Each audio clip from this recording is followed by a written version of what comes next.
You're listening to Power Athlete Radio, a podcast dedicated to empowering your performance every damn day. Join former NFL pro and Power Athlete founder John Wellborn as he dissects the greatest minds in strength, conditioning, and more. So whether your goal is to be the hammer, destroy mediocrity, or simply move the dirt, you've come to the right place. Now with the warm-up done, let the gains begin.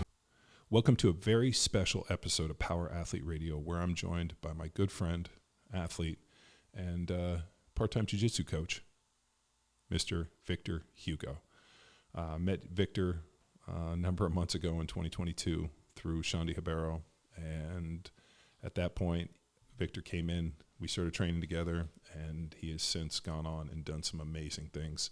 So, as you guys know, we recently released our Dragon Slayer BJJ-based program that was really built around Victor, Philippe Costa, and Arash, our training partners at Six Blades. So I finally got a chance to sit down with Victor after his victories at Brazilian Nationals and also the IBJJF Worlds in Long Beach a few weeks ago. And I get to understand a lot of the origin story when we're training. There's not a lot of nonsense. We don't get a lot of time to bullshit. So the fact that we were able to get to sit down and understand how a small kid from Fortaleza, Brazil, shocked the world and became the world champ, and not just in just any fashion through, ticky-tack, let me get a, advantage, but 6 out of 8 of the matches ended in submission, and he did it in style. So prepare for a good 2-hour one with Mr. Victor Hugo. I sometimes believe that things happen serendipitously, just like on accident. Scotty Oates introducing me to Shanji, me taking Jamie up to go do Jiu Jitsu, and then, watching her and having that, and then kind of meeting Shanji, and then us going out and having a coffee, and him being like, hey, can you help me with my young Jiu Jitsu players? And I didn't have the time for it. For all the work we do and everything. But when Shanji said, hey, Victor has a very special type of Jiu Jitsu and he needs help. And I was like, okay, bring him by. And when I met you guys, I was amazed at coming from the NFL and the world I've lived in, strength conditioning and training and performance, there's a certain expectation. And I didn't realize that Jiu Jitsu was so far off of that expectation. And so when you guys came in, you guys had probably subscribed to whatever people do in the Jiu Jitsu world. And it was one of those things where I looked at it and thought, shit, man, these guys got a long way to come. Yep. But it's an amazing opportunity because, I've always subscribed to the idea that those who have the ability to help have a responsibility to help. And, I don't even think I told you this, but after you guys came and we worked out, and we did the Tabatas and you guys were smoked, and I was like, what the fuck? I went down and had to look Shanji up because I was like, man, he was like, oh no, they're super fit. They lift weights, they train. They're ready professional athletes. Yeah. Like professional athletes. And I went down and looked Shanji up, and it was BJJ, Star, Fanatics. He was the number one dude for decades. And I was like, well, he must know what the fuck he's talking about. So then, the issue with your back, I've dealt with injuries my entire life. And they were really pivotal points in my NFL career where injuries happened. And if somebody hadn't come into my life when they did and altered the trajectory, I wouldn't be here. So when I saw some of the injuries and some of the stuff you were dealing with, I was like, man, I can fix this. Yeah, I believe that too. I think also one thing that the reason that you're surprised sometimes is because Jiu-Jitsu, you don't really need to rely on athleticism to reach a high level, even as far as talking about competition. So if you learn to be really skilled, you can just be efficient with your skill, and you can rely on that for a long time. I think that's what I did for a long time. On my game itself, I can be athletic, I can do jumps and all that, but it's not sustainable if you don't have the background for it, the fitness, the condition, and all that. So yeah, since we started training together, I feel like a lot of stuff changed in my body. It's almost like I'm becoming gaining superpowers. Dude, I said it on Andy's podcast, and I don't hand out compliments lightly, as you guys know. To see the amount of work that you guys have done and how far you've come has been anything short than fucking amazing. Mm-hmm. And I'll tell you that on this podcast. And then tomorrow we go back to training. I'm just going to fucking constantly remind you, you're a small town kid from Florida, and we got the whole world to fucking beat. 100%. But you guys have done an amazing amount of work, and to see how well you guys have done and just take into it. You know, people constantly shit on this generation and like, oh, kids are lazy and, you know, they're entitled. Dude, there's not a single day that you guys came in and were like, I don't want to train, or I don't want to do this. I don't want to do this. It was like, what are we doing? Let's get to work. And we fucking killed it. Yeah. So to see how far you guys have come and how hard you worked. And then also, you know, I know we were making fun of Shanji's shirt with the strength of the wolf is the pack and all that crazy shit. Seeing the unity with you and Arash and Philippe it's been really cool. Yeah. Because, you know, you very easily could have been, fuck those guys. It's about me. But bringing them on and then seeing them grow and mentoring them, and as you have, like, that's like, don't take that lightly. Like, there's not a lot of people that do that. Yeah. But I think jiu-jitsu is interesting in that you need partners. And you need good training partners. Yeah. And it makes sense to invest in your training partners and to make sure that they're up to speed. Because, you know, for all the training we did, you know, think about Philippe and Arash and those guys going to like push you in the training. It helps to have them have the same superpowers you have. I agree. Even though you go there and you perform yourself, you need that team behind you, right? And jiu-jitsu is really interesting about it, because if you think, even like, I think MMA, like, you can have different partners, you know. If you're my boxing partner, I'm pretty sure if Philippe is my wrestling partner, you guys don't even know each other. So you kind of, I don't think, have that deep relation. But as far as like jiu-jitsu, you like hanging with that guy all day, like tournaments, traveling, you know. A lot of times you know each other's families. So yeah, you build that bond. And I think spending the hours like pushing ourselves here, you know, like whenever we started we did a couple 7 a.m. sessions, 8 a.m. sessions. So I think in our wake, it woke something up on us that is being helpful, you know. And I think the fact is like 3 guys is pretty interesting, because if it was 2, I think it would be a little bit more competitive, and maybe, I don't know how it would work, but 3 is fun because one day one is not having his best day, and there's one there to support, and there's another one there to make fun of him. So it creates a good balance. Well, there is a lot of shit talking. There has to be. So, you know, obviously I grew up with 2 older brothers, and it was nonstop shit talking. You go play in the NFL and you're with all these dudes and you talk shit. So you almost have to have that kind of element of shit talking and competition. And it doesn't work unless it is. And I even made a comment to Shanji, the days that Arash doesn't come, you know, it's kind of like, oh, this, but like when it's 3, it kind of like gangs up, and then they gang up and they go back. And I was like, you know what? It's very indicative of the training and what they're doing within like the wrestling mat. We see it in the gym and within the training. Yeah. And, you know, none of the stuff we do is easy. You know, that's kind of where like we get into this, where like, you know, there's a lot of mastery, there's a lot of movement, you know, and I'm constantly working. And like, you know, you might do something and it's like, fuck, dude, like it's never good enough, because it never is. You know, and I think like constantly striving for that. But the one big thing was, you know, I ruptured my patellar tendon when I was a rookie in the NFL. I was laying in, you know, very, very first start of my NFL career, end of the first half, I ruptured my patellar tendon. They take me off on a cart. I'm in the, you know, in the training room. They x-ray my leg. The doctor comes in and tells me, my parents were in there, John ruptured his patellar tendon, mid-patellar rupture. We've never seen anybody come back from this injury. His career is over. Dang. And the dude walks out. And I like was stunned, and I looked over and I saw like a single tear come down my dad's face. And I'd never seen my dad cry. It was the first year in NFL. Yeah, first year, first start. Like I just got there. And I made a deal with myself at that moment that this would not be the defining moment in my life. And they put me in surgery that night. I couldn't bend my leg for 3 weeks. I couldn't walk for 3 months. And then I came back and I started rehabbing. And I was so far behind. And I had this like burning desire to effectively come back and not let this be my defining moment. I reached out, and that was how I met Mauro De Pasquale, who ended up doing my diet, and I got into the training. I trained like 2 to 3 times a day. I would come in, I would lift weights, I'd do my rehab, I'd lift weights again, I'd go home and sleep, and then I'd go to the gym at night. I ended up coming back that next year and starting 16 games, and basically started for the rest of my NFL career. And I've always hated injuries in such that, because it's like when an injury happens, a lot of times the person who gets injured doesn't have the tools available to them themselves. Like, you know, like your back gets dinged up or this, like you don't know how to fix this. So then you almost have to find somebody to fix it. Yeah. And, you know, through back injuries and all these other things that I've dealt with, you know, we've come into a pretty good system to know how to do this. And then, you know, there's training and all these data points. So when you came in and you were a little dinged up, I was like, man, we can fix this.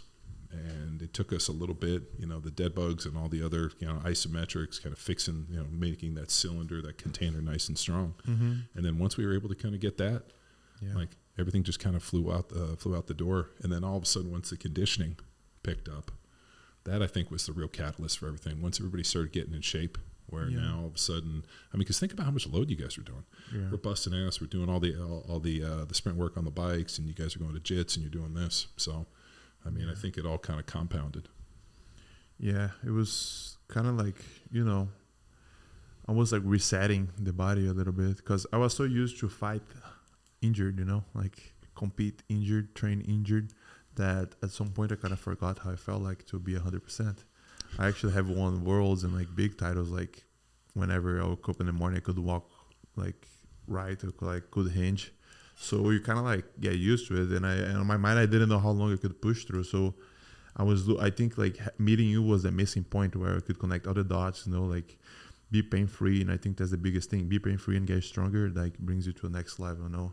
But I'm also kind of thankful the time that I was injured, because even though I was injured, I still found ways to train, and that kind of like forged something that a lot of times in the competition, I think I can you know, I can go some under pressure and not like break. So I think like being in injury, training injury with such good guys, it kind of helped me that, you know, like fuck, I'm injured. Why am I gonna give up? Like I'm already all messed up. So for a long time, I could like I was fighting tournaments and I couldn't do the things that I like to do. So I had to adapt. So I think that kind of like bred into my game something new, you know, like something that I don't want to use as much nowadays, because now I have like my body and I can like fully use my body. But I think it was a good phase for me to see, like, you know, like almost like toughen up a little bit in that area. And yeah, like even like if you look at the videos of my matches 2 years ago, 1 year and a half ago, I wasn't doing the things that I used to do before that, and now I'm back and doing it, so it feels pretty good. Well, the one that blew me away was ADCC 2022. You couldn't fight from your feet. Yeah, exactly. So very limiting, you know. Yeah, I remember you telling me like my back was so bad I couldn't fight from my feet, so I just had to go pull guard. And you know, you were the only dude that Gordon didn't submit. I mean, he obviously got you on those points. Yeah, but you got a different game today. Yeah, exactly. I mean, you don't want to rely on that skill specifically, right? But if you need to go there, like I'm pretty confident that I can, you know, like, you know, go deep. But yeah, I'm with you in that. Yeah, it's nice to see you. I mean, when we were at Worlds, to see you stand up and fight from your feet was fucking awesome. Yeah, you know, like you can fully use your body. It feels pretty good, you know. Like people, the back story of it, a lot of people don't know, but there was a lot going on, like on these 3 years, you know, 3.5 years. But yeah, it feels good to be complete as a whole, you know. And I just look forward to like keep pushing, because I don't know what's, you know, like I feel like I have really good genetics, you know. I've been improving my jiu-jitsu. That's noticeable, I think, on the mats. So I think the combination of both is something very interesting, you know. So let's take a step back. You know, I've only been on this journey with you for, you know, a short amount of time, but I mean, you know, so I do know you're from Fortaleza, Brazil. Yeah. I know you came here when you were 17, 18 years old. Yeah, 18. I was about to turn 19. So you grew up, you know, you might have played some sports. You said that you kind of struggled and you know, didn't really find what you were looking for at age 12. Your dad drags you into a jiu-jitsu gym and you loved it. You hated it. How did it all start? At first, I wasn't very interested in it, you know, because in Brazil you have those summer breaks like we're having right now, and it's a month break, so I was spending a lot of time just playing video games and being at home. I didn't have like a team that I was being part of or something, like as far as sports. But he brought me in. I thought it was fun, but I wasn't like passionate about it, you know. I think the funnest thing for me was just like going against him and able to hold him. I wasn't beating him, but also he wasn't beating me. Like I could like I could close my legs around him and just hold him and like give him a hard time. He would beat me, but at least I would give him a fight. So I think that was the fun. Had he been doing jiu-jitsu before you? No, we started together. Oh, you started at the same time. Yeah, but he was like I mean, as any person who's starting, he was relying a lot. He was really strong, so he was being physical with me, and I was able to hold him down a little bit. I think it took me a year or so to actually start being able to sweep him and do something like that. But just the ability to hold someone bigger than you down, I was like, oh, that's pretty fun. How big were you when you were 12? I was 14 whenever I started, but I was probably 175, 180, and under 6 feet, definitely. So I was kind of overweight. Yeah, when I was 14, I was 6 foot, 165 pounds. Yeah, I wish I kept track of it more, but nothing amazing. I was big, but nothing great. I also didn't have good coordination. I always tell the story whenever I start training jiu-jitsu. You know how we start running? Mm-hmm. So coach would have us running and shuffling. So one night I was running, and whenever I went to shuffle, I fell on the ground by myself. And people start laughing, and it's like, man, are you in the right environment? I don't think this is for you. But there was one guy who was like, no, man, you're going to be a big dude one day. You're going to look back at this and laugh. I was like, oh, I guess I would stick with that guy. No, not what the others are saying. But yeah, it was. So where did you start training when you were in Fortaleza? Fortaleza is a small school called DBK. It's like really small. The main reason we started going there is because it's 1 block away from my house, and still there. So it was just easy. I would get home from school, do some schoolwork, and then head there, 5-minute walk, And I think that's also what helped me train a lot, because during on the other summer break, whenever I had 1 year in, now I actually had the jiu-jitsu bug, because I was going to school. My partners, my school friends, they think they're pretty badass. Like, oh, you do jiu-jitsu, you're a fighter. I was like, yeah, I am.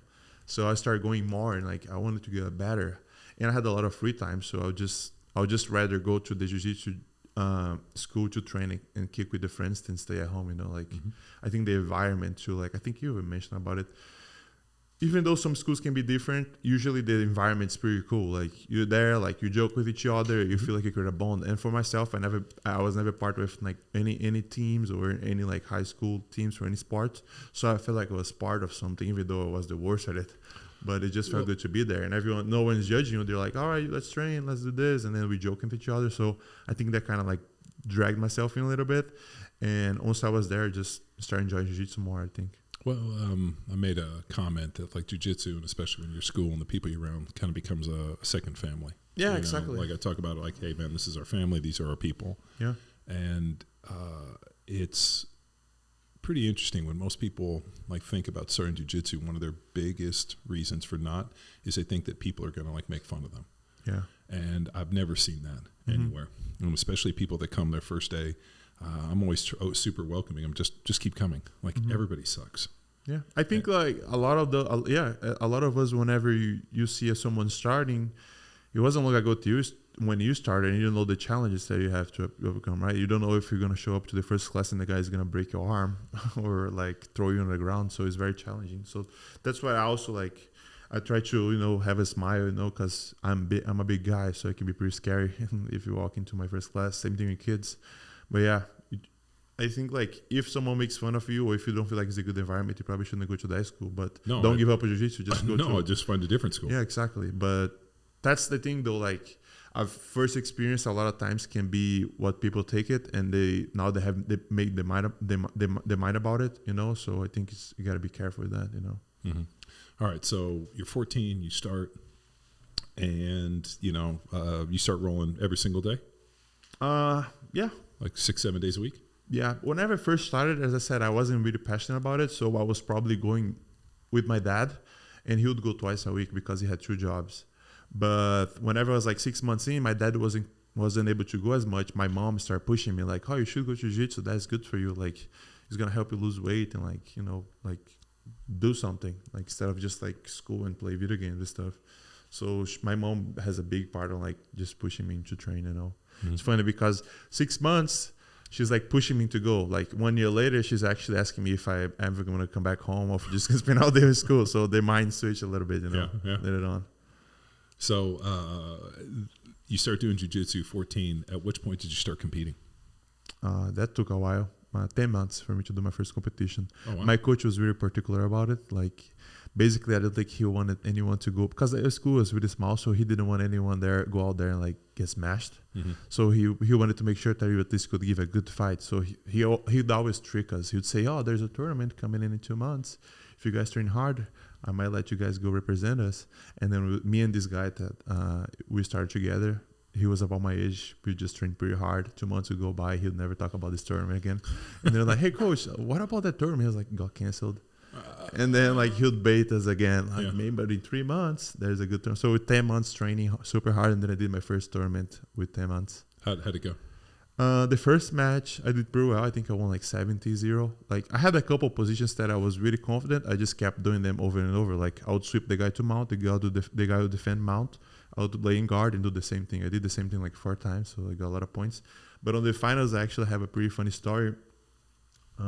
I was fighting this kid. He was kind of like double my size, and he was a little bit older. He was like just like humongous, huge, and he stack passed me. He was like stack passing, and I was pretty flexible. I still am, so I was kind of comfortable. But I was starting to like like get a little anxious, like because there was a lot of weight, the tournament, everything going on, and I heard this voice in the back of my mind: if you're not feeling right, just ask for a break. And I swear that it sounded just like my coach's voice. So I look at the referee and I make like a pause sign. Yeah. And then he breaks us, and then we stand up and I breathe. And I'm like, I'm ready to go. Let's go. And he's like, no, buddy, you just tapped. That's like, you can ask for a break like any moment. That's a tap. So that's how I lost my first tournament. And you can already see going back like to this school, everyone's like making fun of me. They're not being mean, but just like, yeah, dude, what happened? What's this? Like, why did you ask for a break? There's no breaks. And then that's how my first tournament went. Wow. I won one, I lost one, but lost in a funny way. Well, the stack pass is vicious, dude. And the guy was big, And I'm telling you, man, to this day, I heard still that voice. I heard that voice. If you're not maybe because there was 3 matches, maybe it was someone coaching someone else. Sure. But on the opportunity, for sure, I thought it was me. So that's how the first match, second match. One time we were training years ago, and I had this kind of like benchmark workout to know that I was ready to go back for the NFL, and it was basically 5 sets, 5 back squats at 455, 5 bench presses at 405, and I would basically do 5 sets of 5 of each, just go back and forth, and I had to do it in sub 10 minutes. Damn. And somewhere like on set 4, I swear to God, somebody tapped me on the shoulder and asked to work in.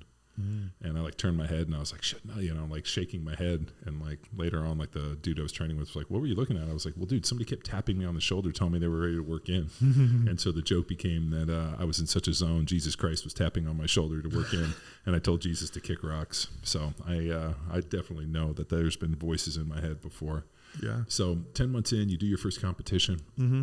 You kind of get bit by the bug a little bit more. And then you start training training. Yeah, because the way that works also on those divisions is whenever you're 14, 15, whenever I did my first competition, I was 15, you're competing with kids 13, 14, 15. Mm-hmm. So if you're 15, you kind of have like an edge on like a 13-year-old kid, you're facing kids that are smaller than you and all that. So whenever the year, a new year starts, now I'm juvenile. So now I'm going to be the youngest of the division. So I'm facing kids that are 17. Mm-hmm. So then what I started doing is, I knew that was coming. I started training a little bit more. So that's when, like, I'm telling you, like I told you about my mom. Mm-hmm. Like whenever I had like school breaks, I would spend like 4 trainings a day, 5 trainings a day, and no lifting or anything, just like jiu-jitsu, just like working a skill. And I was pretty excited to actually also start competing. So I started competing as a white belt, 16 years old, and I think that's one of the years that I mostly compete. Because on my city, I have a lot of tournaments, like every weekend. So just like starting jumping in these competitions, won some. Actually, like on that year, I lost all my tournaments besides the last one. Like I took like 9 or 8 silver medals. What and the joke on the school was like, when is the gold coming, dude? You're tapping people out. Is it like that in all through Brazil with like not just Fortaleza, but like all tournaments? Over? Yeah, tournaments. Yes, a lot of local tournaments, because that's also a way of making money, right? Like if you organize tournament, you can make some money. So some guys are just trying to make money. They organize those tournaments. The community that gets really excited about it, and that's also sometimes something that blinds some people. Like let's say you win all the local tournaments. Maybe you don't want to go to São Paulo to compete because there's tough dudes there, and now you lose your hype a little bit. So there's a lot of tough people that just compete these local tournaments, and that becomes kind of like a niche. Yeah, we call that big fish, small bowl. Exactly. Lots of that. Yeah, most people like being big fishes in the small bowl. Yeah, exactly. So yeah, and it's pretty competitive. Like competitions. But I think what was important for me was just like getting momentum of these local ones, then state ones, and then start like going Brazil, like competing like different tournaments in Brazil. So what motivated you to basically? I mean, you could have just stayed in Fortaleza, been the big fish in the small pond, but like what forced you to go out into Brazil and start traveling around and going and doing all the tournaments? I had a couple guys on my school that they had that vision too. They're like, hey man, like you're starting to win, dude, you're young, like, but you have to go outside and compete. Like that's where the challenge is. Like once you start winning state, like there's a whole like world out there. Like São Paulo has really tough dudes, and that's where the big tournaments are. We should go one day. And I actually travel with a couple of friends whenever I was 16 to São Paulo, which is like 3,000 miles for Fortaleza. We flew there, me and 3 dudes. My parents let me, like we spent like 5 days training there, and like not training, just the competition. It was a worlds, but in Jiu-Jitsu you have different federations. Mm-hmm. The main one is the one that I just fought, IBJJF, but other federations in Brazil, they do the worlds. There's another one that is not the IBJJF, but the level is pretty high because a lot of people in Brazil, they go to that one, and it's also in São Paulo. Some people for Rio come in. Mm-hmm. So it's kind of like, I don't know, like a G League, like kind of world, like one division below, but still pretty tough. So that was my first tournament out of the state, and I really liked it, man. Like travel, like be with friends, you eating different stuff, even though it's like the same country is like 3,000 miles. So you have access to different food, you like meet some legends, you see some guys fighting, and then I just enjoy it. And I think that was very exciting, for someone to never competed in any sport to be like traveling and like competing. It was just like everything new. So I really enjoyed that feeling. Where did, so your kind of your tag and what people refer to you as is this big man flow. Mm-hmm. Where did all this start? The one thing that I keep hearing over and over again is that, Victor Hugo's jiu-jitsu, he moves like a little dude, but he's 6'5", 6'4", and he's a big guy, and he's able to move in such a way that's very similar to like how the little guys move. So where did that whole thing come from? Well, whenever I was like maybe 4 years into jiu-jitsu, like 3 years, I was very into watching the matches. And for my size, I kind of already knew, like with division, I ended up, if I became a black belt one day, if I competed at black belt, I'll be ultra heavy. I'll be the heavyweights because it's noticeable. My dad is 6'2", 255. So I'm like, I'm going to be a big dude. So even though it's not happening tomorrow, I'm going to start watching this division and see like how the guys play. Man, it was so boring. Just like standing, pushing around. Like I'm not against like standing and like, but I want to see something exciting. Like if you're standing, at least be athletic, level changing, double, do something. Like it was just like gripping, strength, and just pushing each other out. It looked more like a sumo match. So I'm like, man, I'm a big dude right now. I'm not like as big as those guys, but I don't want to be that boring whenever I'm old. Like why can't these guys like do stuff that the lightweights do and work?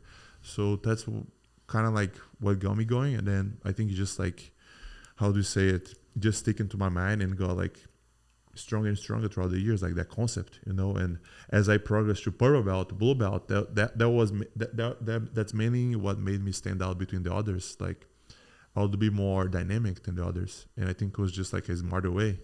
Like some dudes, they're like seeing this guy, he's super strong, very good isometric strength, and then they'll be thinking, oh, I have to be stronger than him and do be more isometric to him. The way that I would think is like he's probably slow, where not like moving quick. So like that's how like flexibility and movement. Yeah, like what if I'm flexible? You know, what if I can move it faster than him? Those are two things that he doesn't show like in competition. So maybe that's the way to beat him. And I think that started like my mind. I think like throughout the years, ultra heavy had the guys that are like athletic and all that. I'm not talking about all of them, but there are a couple of them that they just do the same thing. Who did you watch?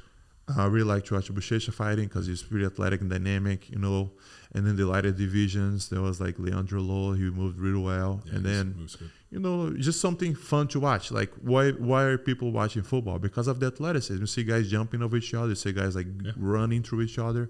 So I think that, like, why not make it fun? Like, if you're doing that, if you're at the highest level, like, I think it should be fun. So that's why my first idea, And I think I just thought it was actually. As I got older, I was like, oh, this is actually a good strategy. Like, this is something that I should like push. And then the Big Man Flow name came with whenever me and Shanti was hanging out. He said that, and I was like, oh, that's perfect. That's everything that I have in mind, So, the jiu-jitsu's improving. you're kind of becoming, just getting notoriety. And then at age, 17, 18, you decide to come to America to compete in worlds. Yeah, I mean, I didn't decide it happened by accident, but yeah. Whenever I was 17, that was the first time that I competed under IBJJF, is the biggest federation of the sport, right? Mm-hmm. So that was the first time that I had a chance to compete going to São Paulo. That's where they have the Brazilian nationals, that I just competed as a black belt. I went as a blue belt and I won. That was the biggest tournament I ever won.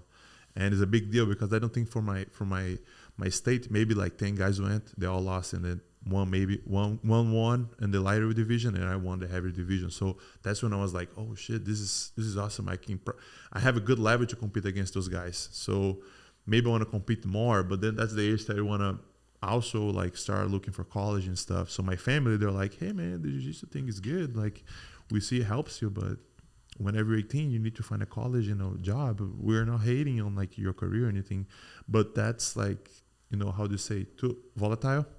Like, it can happen today, but it can happen again, like. It's risky. Yeah. It's risk. Like there's not a lot of future in it. Yeah, exactly. And like they're seeing some guys that are older than me, that they went to São Paulo, they tried to leave off jiu-jitsu, they came back, they didn't make any money. So they're like, man, like, it's cute and all, but I think you need to study and go to college, and you still can train, but you need to build a career. So I started college and all that. And then 1 year went through, and then now I'm a purple belt, and I'm like, man, I want to compete at Brazilian nationals again. Where'd you go to college? Nutrition. So, how does the education system work in Brazil? Was there you can university? You have this big task. Yeah, you have this big task nationwide that if you do well, you kind of like can apply for federal universities and state universities, mm-hmm. which you don't pay, but you got to study a lot for that. And I wasn't studying that much because I was more focusing on jiu-jitsu. So what I ended up doing is I did a private school, which is pretty common. Like, there's many programs that you can find that like they almost like lend you money to pay your school. Mm-hmm. So that's mainly how people go to college. And there is a lot of private schools. So I joined a private school and started studying nutrition. Mm-hmm. And I still was training pretty hard, winning tournaments locally, but now as a purple belt. And I really wanted to compete at Brazilian nationals, but I had no money. Like, the travels to travel within Brazil is so expensive, and my family is nothing crazy. My dad works for the government. My mom was retired, like, they didn't have, and I'm pretty expensive to have home. I eat like a lot. Yeah. So there was not a lot of money left for that. Yeah. So I met this dude at the tournament. Like, he was on the same division as I. We didn't fight. He lost to the guy that was going to fight next. And on my state, we have like this state rank that a website, this guy's from the website, he makes it like John win 4 tournaments, he has 400 points. Mm-hmm. John is the number 1 on the rank in the state. So some people knew because I was doing well, I was winning all the local tournaments, so I was like number 1 on the rank. So this guy was like, hey man, I have seen you on the website. You seem like a really good dude, like you're tough. You're gonna fight this guy next. He does half guard. And I was like, oh, cool. Thanks for letting me know. And he was like, I'll add you on Facebook later and let me know how it goes the fight. I ended up winning the whole thing. This tournament was pretty funny because in America, like, a lot of people, IBJJF, something like that. Man, this tournament, I was supposed to do my division at 4 p.m. I was doing my division at 11 p.m. the first match. So the tournament went on like almost like to like 1 a.m. or something. It was like super delayed. That's why the guy laughed. The guy, I actually have a job, so I gotta go home and like, but let me know how it goes. So they end up winning the tournament. I messaged him on Facebook. Is this because the Brazilians have no sense of time? Dude, it was more like a combination of all bad things. I think like people like showing up late. It was like just like a whole chaos, It doesn't happen that often, but that tournament was like one of the worst that have happened. But sometimes, like whenever you compete a lot on those tournaments, you gotta be used to some things. There was a day I competed. Did Shanji loan them his watch? He was running the times deal. No, dude, it was just like crazy. So this guy ended up, he has a really high job on the Marines there. He works in the port, and he was like, hey man, like, I see you competing a lot here. Why are you not competing in São Paulo, where like you can get more views, like, why are you not competing at the highest level on your belt? And I was like, dude, mainly because I don't have money. And he was like, all right, so what if I pay for your visas, your American visa, and for your flight to Worlds? I was like, holy shit! Like, turns out the guy just wanted to help. Like, he has a job. He can't do the things that I was doing, so he wanted to help. I see this kid wants it, so I want to help him. And that's the only reason I made it to America one day, because this guy I met at a random tournament running late, and he met me, and then he wanted to help me. So visa, flights, and then that's how I ended up here in America for the first time. So you fly to California? California, yeah. He had a friend here, Gustavo, and Gustavo had this older man called Mike, and this man, he big heart, he would let Brazilians stay at his house because he didn't compete or anything, but he liked fighting. He was like, man, those dudes are trying to come to California to live from fighting. Like, if you want to crash at the couch on my couch, or like. So this is how you met Gustavo, huh? Yeah, Gustavo had this guy that he spent some time at his house, and then he let me stay there for like a week, like for Worlds, and that was the first time in America. I landed. I was eating like In-N-Out and 7-Eleven. I thought was the best thing ever. I'm like, this is America. You're like, I can't believe it. We're eating In-N-Out burgers. Yeah, I'm like, this is like pizza. 7-Eleven pizza. It's so good. Like, this is what they do in the movies. I'm living my best life here. My kids would be right there with you. In-N-Out burgers and 7-Eleven pizza. They'd be like, I can't believe it. It's finally here. Yeah, like Carl's Jr. I was seeing all those things, and everything in America was new. I was like, this is amazing. And it was my first time. I actually was able to collect founds, and if you notice, what usually happens is Brazilian nationals, a month later Worlds, just like as it did this year. So I actually was able to find to make enough founds and like compete the Brazilian nationals that year as a pro belt. I won just my division, lost the absolute. So people maybe kind of knew me from like the Brazilian nationals, but as you said, a kid from Fortaleza, 3,000 miles away from São Paulo, they're not really like paying attention to me like. So the news and everything, not much talking about me coming into Worlds. But Gustavo is Xandi's black belt in Saulo. So he was like, hey, there's this kid coming from Fortaleza. He's apparently pretty tough. He just won Brazilian Nationals last month. And I think he has a good shot. As a purple belt? Purple belt. I think he has, like, my friend, the friend that helped me, my friend that thinks that he has a good shot at his division of Worlds. And my first time at Worlds, coming there, 7 matches, and I'll win double gold. I'll win division and absolute. 6 months as a purple belt. Wow. So I ended up winning the whole thing. Big highlight. Xandi and Saulo they were already aware that I was there. So that's when the bridge happens, right? Gustavo introduced me to them. And then from that point, after winning Worlds, I actually told them in an interview, it was kind of like the feeling that I had this like 2 weeks ago was like, what just happened? Like it took a while to understand what happened because I had reached the highest level of my belt, and that is usually whenever you have a lot of like opportunities for scholarship. Like you want a school here, this kid just came from Brazil and double gold. Like let's bring him to the team. So I had some teams reaching out, but which teams here in America? Yeah, like some other teams, like teams in Brazil too. They're like, hey man, do you want to help? Do you want to compete more? Do you want to leave from Jiu Jitsu? Like we can help you, Like some people start saying that. But I was really impressed to meet Xandi and Saulo because a week after Worlds, I got to go to their school and train with them. And I was murdered. University Jiu Jitsu. Yeah, in San Diego. Because I was staying in San Diego. I was competing in Long Beach, but I was staying in San Diego. Gustavo was driving me up and down. Oh, because he lives in PB. Yeah. Yeah. So he brings me in a week after winning Worlds. I'm feeling pretty good about myself, and Lovato is there, and man, those guys gives me a beat, So like, it was Xandi, Saulo, and Lovato. Yeah, and some other like dudes, huge dudes, Gustavo too, and like man, they give me a beat, and I'm like, holy shit, like I need this, because I was in Brazil, I was training with black belts, and it was pretty even, like they would beat me, but it wasn't like a ass beat like they give me. So I was like humble enough to understand, like, man, I think this is going to be good for me. If one day I can actually like defend myself against those guys, I think I'll be pretty good. Because right now, winning double gold at Worlds and then they kick my ass this bad, I see like there's a huge gap that I still can work on. So I was like, man, I really want them to give me a chance.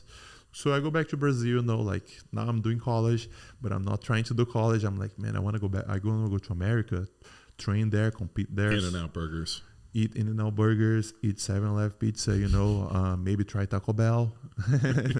Yeah, exactly. So I go back to Brazil and things start happening naturally, like Xandi and Saulo and Gustavo reach out. It's like, hey man, there's no Gil Worlds in the end of the year. Do you want to come in for that and spend 2 months or 3 months training to see how things are run here and all that? I'm like, oh yeah, let's go. And my friend is pretty happy about me, the friend that paid for my flight. So it's a crazy story, but I don't think it would, like, one thing led to the other, right? Like, I don't know how it would be like if it went any other different way. Yeah, serendipitous is the word. And you were open to doing things. Like a lot of times people are their worst enemies in fear and like, oh, what if this and this? And you were kind of like, let's give it a shot. Fuck it, let's go. Yeah, and then that shot worked. So it was pretty interesting. That's how it happened. And then whenever I went the first time, we created a relationship. They like to train with me. Like I competed a few times here in America. I won the tournaments. I ended up winning World's No Gi that year later too. So I won 3 World Championships in the same year as a purple belt. And then I think they start saying, man, this kid has some value. Like, and then like I start. But at first you like going back and forth between Brazil. So we call it lock in Portuguese for like college. So I had to lock my I don't know how you guys say it here. Drop out. Yeah. So I dropped out. It was pretty funny because I renewed my thing for the college today. And then I went back home and I was like, man, I don't want to go. And then I talked to my parents and my mom was like, can I cancel that? And just like go train and do jiu-jitsu. And they're like, well, we just won Worlds. I guess you have a really good argument. So like I went there the next day and I canceled and then never came back. Wow. And then what was the catalyst? So like what got you, like, you canceled it and said, I'm going to America and I'm going to train full time? Yeah, because after winning Worlds, that was like what you said. From that point on, I was like, man, I think I have a shot. Because usually if you win tournaments at color belts, there is a high chance that you can win that. Then you can be good, it can be decent at black belt. So that was my point, right? I was like, I just won double gold at purple belt. What happens if I dedicate 100% to this sport? And like, because I was like, as I say, I woke up to these world championships. I wasn't having like a perfect training camp. I was lifting, but I was like doing college, like I would training Brazil is pretty late. Class starts at like 8:30, 9. And then I was training to like 11 p.m. Would go home, eat, sleep from midnight to 6 a.m. And then I would go to college, for my morning nap.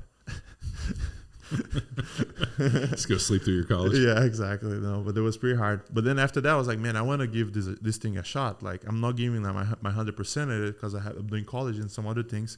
And I also don't want to like find a job right away. Like, if I had stayed there for sure, I'd have to find a job and all that. I want to see what the jiu-jitsu thing is going to lead to, So how did, so then you come to San Diego and you lived with Gustavo? Yeah, Gustavo was nice enough to, like each person is on their hustle. So I stayed at his couch for a long time, So you basically couch surfed. Yeah, couch surfing. With Gustavo, and I don't have another friends. I felt bad. I need to give this guy a break. So that's when I also met Steve. Steve had his own thing going on in Palm Desert, California, and he saw my level. And my back was hurt. Steve was into fitness, and Steve was actually the first person who ever teach me how to actually like deadlift. I didn't know it was a deadlift, and I was like 19 competing at the highest level. So he was like, man, you have to start doing those things. Like, this is important for you. So I would go there. Was your back already injured at this point? Yeah. So how old were you when the back ended up getting hurt? Blue belt, a year before I come to America. It wasn't as bad, but that's when it started hurting because if you see So 17? 18, yes, 18 years old. That's when my back first locked up. What was there, and I basically that shit's in our past. I don't even like to talk about it, but 18 years old, was there a mechanism? Like what happened? How did it, was it just I think it was just like the intention that I was training. It wasn't keeping up the fitness side of it, like the wellness, like getting strong. It wasn't keeping up with how hard I was training, I was training jiu-jitsu 4 hours a day and no like squatting or anything. My legs just very strong. To say that I wasn't doing anything, I'll do some bodybuilding stuff, but leg press and like push and pull, and that's it. Like, but not even that hard. I was going super hard in the jiu-jitsu, so I think that's what it built up. And I was, as I said, I was pretty big, but I wasn't strong. But I was training the guys built like you, trying to smash me. So like inverted on my back and like playing guard. They're like folding me in half, and I'm like using my flexibility. So a lot of relying on flexibility and all that, with my and I think my mechanism wasn't ready to withhold like all that pressure and like the weight. And I think it breaks, right? Like, I think that's the regular physics. If you bend something too much, and it's not strong enough, it's like a fucking taco shell. Yeah, exactly. Wow. So 18. So you've been fucking with this back injury, since you were 18 years old. Yeah, and it's something that it comes back. Like, I would have my phases, right? It would come in and it would leave, and it would come back. Wow. Yeah. And then, wow. Okay. So, damn, I didn't know it was that long. Oh, I didn't know it was 7 years. So then all of a sudden, you're fighting through this back injury. You're continuing to train. You're training with Salo and Shanji, who are absolutely psychopaths and trying to kill each other at all times and kill you and kill everybody. Yeah. And I did have some few episodes with my back there too. Yeah. And so then I didn't know what was right or what was wrong. Maybe I didn't know if I needed more stretching. I didn't know if did anybody ever. I mean, I know Steve has got an S&C background, but did anybody ever sit down and be like, "Hey, man, like Steve helped me a little bit, like, but I would only progress. see. Yeah, no, I only see him like once a month or something like that. So it was never like the consistent work, because what I do is I would stop training for a week, I would start doing other stuff, and then the pain would go away. So then I would go back to train, and that would give me maybe like 5 months of no pain, and then the back would hurt again. I'm like, I don't know what's wrong. Maybe it's just, and I just need a break. So weak trunk, weak glutes, and some of the other issues we talked about. But man, that's it's interesting when you came in. Like we talk about like structure and arrangement, and like to arrange. And like the reason I teach the dead bug the way I do and on the ground is that I can teach you to basically pull that top ab down and how to arrange. Yeah. And like we talked about that analogy of a Coke can. If the Coke can is solid, you can pretty much put a tractor on it. We put a little hole and the thing's going to explode. Yeah. So we effectively had to teach you how to create that container. And that was major, honestly. yeah. And then once you figured that piece out, then all of the movement that we do is challenging that position. That's it. And then make sure the glutes are strong. And then all of a sudden you got quads, you know? Yeah. Should not be 100% like, I don't know, like ungrateful. I worked with some people, but was never like consistent as we were working. Like 8 months, like I come to your house like 3 times a week. So it's pretty consistent. I would get to work with somebody. You'd make me feel better. I would stop working then, go back to skill work. And then maybe 5 months, I get hurt again. Maybe that guy's not available no more. I start working with a new person. So a lot of times each person had a different diagnosis. Oh, maybe you have to be stronger. You need to get like more stretching going on, you know, and so what's different for me is I subscribe to a little bit of Stu McGill. Stu McGill is kind of a world famous guy, and his whole deal is back pain. So in the NFL, if some guy dinged up his back, they're like, "Oh, we have to send him to Stu McGill." So he was kind of this like back pain detective and this kind of mythical creature that like, "Oh, he's going to see Stu McGill." So when I retired, I never had back injuries. So when I retired from the NFL, we ended up getting Stu on the podcast, sent me his book, and we had a lot of conversations, and I really started understanding like the mechanism for it. What happens is the disc and the back are a lot like steel belts of a tire. The worst thing to do is overstretch your back. So when people get hurt their back, they start like doing all this stretching, and all it does is cause more and more issues. And you need to be able to create that task-specific tension. So a lot of the training, a lot of the rotation, a lot of the med ball, a lot of the stuff that we do in the warm-ups and just everything ends up creating that stronger container and doesn't effectively loosen up our steel belts. But then all of a sudden you get into a position, like there was a position during Worlds when the dude was on top of you and he was trying to smash you, and I saw you like look over at the clock and you looked at us, and then all of a sudden you like fought your way out of it. And I remember thinking like there's not too many people your size that have that level of flexibility. I do, because I've been doing this stuff a long time, and that's why I joke that we have like stripper-esque hip flexibility. Yeah. You know, and that was something that Arash pointed out. He's like, all of a sudden when I got to stack pass Arash the other day, he dropped his leg into a position, and I was like, "Ooh, look at you!" You know. And I think because of the isometrics and what we're doing with the dead bugs, really scissoring them apart and pulling the fascia, I think it increases that hip flexibility. Yeah. And then also it goes back to some of Dr. Bueller's stuff, where your body will not go into position it cannot stabilize. So it's kind of like a self-protecting thing. Yeah. It's a self-protecting, especially for athletes. The better the athlete you are, the more arranged you are. If you can't develop stability and you're unstable, your body won't let you go into that position. So I think for you, what happened would be there are positions that you were unstable in, but jiu-jitsu forces you into those positions, where all of a sudden then there was a mechanism. So what it came down to is just making sure the container's tight, that you knew how to activate, and not activate, but just really stay active in that trunk, and then just making sure you're strong, and then being like, go out there and do it. We can fix all this stuff. I just remember, this is hilarious, but when you came in, I can always tell people with back injuries, because when they walk up to something, they kind of take like little shuffly steps, and then they position themselves. They grab their back, and then they would bend over. And it's a whole thing, right? Like it's not like as fluid. No, and so like you kind of like would take these little shuffly steps, like hey, go pick up that kettlebell or pick up a weight. You would like shuffle your feet. You'd get set, and then you would kind of like reach and pick things up. And then all of a sudden one day you were training and you just strode over, picked something up, and came back, and there was no shuffle steps, and there was nothing about it. And even when you were getting twisted up in at Worlds, like there was never a moment you got up and grabbed your back or touched. And I think you even came over and you're like, I didn't even notice it. I didn't even think about it. And that's really what you want. Like when I ruptured my patellar tendon and all of a sudden I'm out there playing, there was never in my thought was I thinking my knee's weak or something's going to happen or I'm going to get hurt. I just went out there and fucking played. Well, but if you for the future references, like if you had met me, like if we were working since I was like 15, what have you done like different?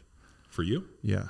Like knowing my game, like watching Worlds, knowing all the things I do, like what have you done like differently? Like I would have done this. I would have trained you the exact same way I would have trained every 15-year-old kid. What were the things?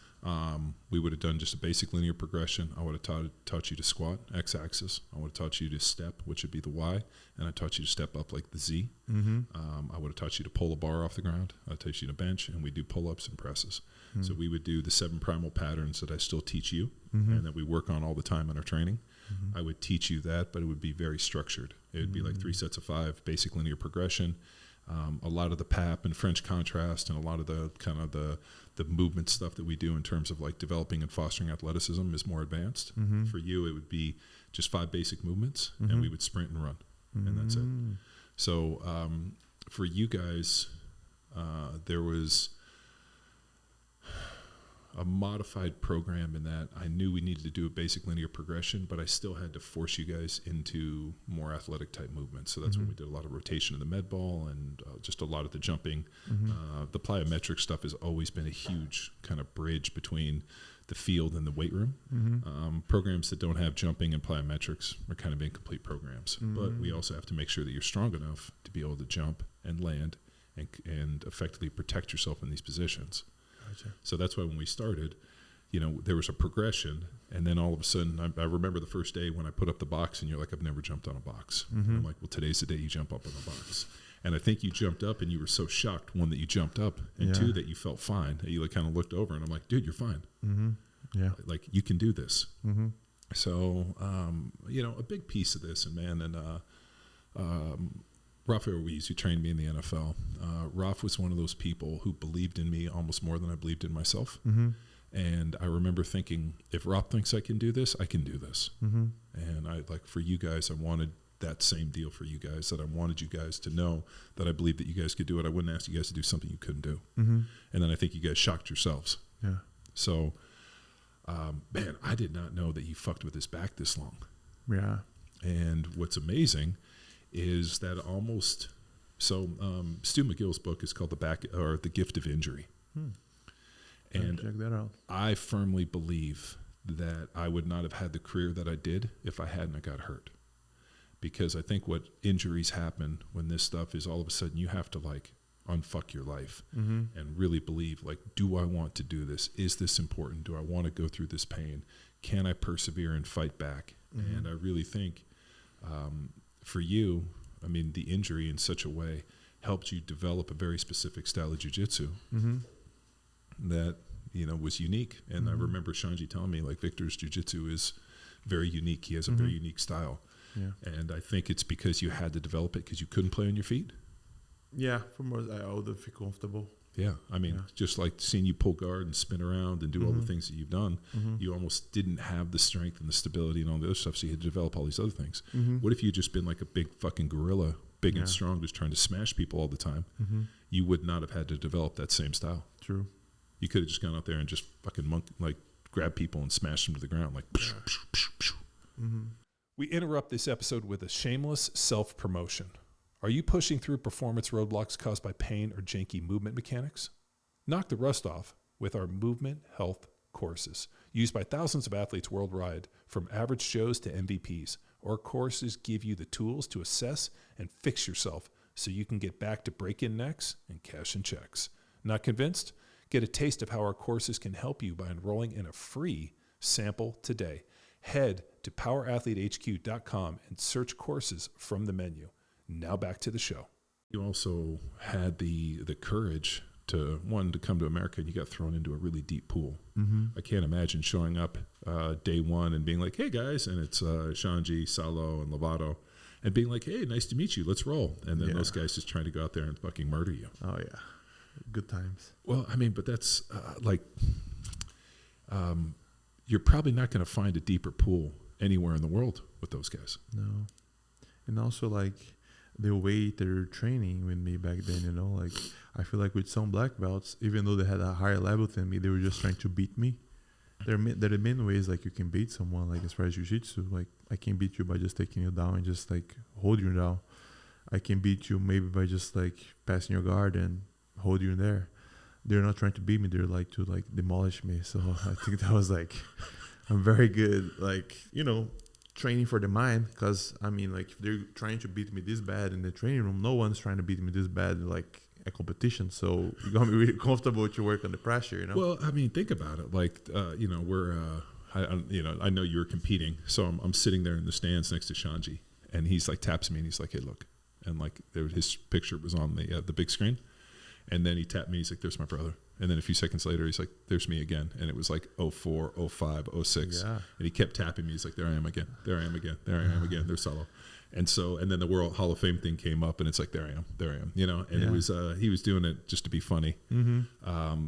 But if you want to be an incredible athlete and you want to be the best at your job, you have to compete against the best people in practice and in games. Yeah. I have always wanted to face the best guy in the world on the biggest day, in front of like his best day, my best day on the biggest stage. And I think that that's the only way you really know the test. And so the fact that you walked into a training room with, you know, I mean, I've never met, I mean, I was fortunate to meet Lovato this 2 weeks ago, and what a cool cat. I mean, what a great dude, but also a complete psychopath. And then obviously I know Shanji, and I know stories of Salo, but I also have older brothers, so I understand like the brother dynamic. Yeah. And I know who Shanji is, and for him to tell me stories about his brother, it's like. And plus, like, if you see, like, you have met a couple of the black belts. I brought Iago in the other day. Look at the size of them. So there's also something that like attract me into, like, man, these guys are all big. Like, it's such a good training. And the main thing too was like they would always say, man, if you get strong, you're gonna be like really good. I'm like, fuck, man, I'm so weak. You're like, if you're strong one day, you're gonna be. You're like, where's this strong coming from? Where do I find this strong? Yeah, exactly. So well, was it something that was on your mind? What? Like being strong, and like you're like, man, like if I can get rid of this back injury and get strong. Yeah, I tried, you know, but I think like I didn't have the right, I would say, tools for it, you know. Like I tried to push myself, you know. Like I never had like really like a trainer. I would like train with some people sometimes, but I would go to like the gym, do like some bodybuilding stuff. But it's just different whenever you have like someone that's actually, it's like you trying to win the Jiu-Jitsu tournament without a coach, right? Like how are you going to get there? So that's the things that I was trying to do.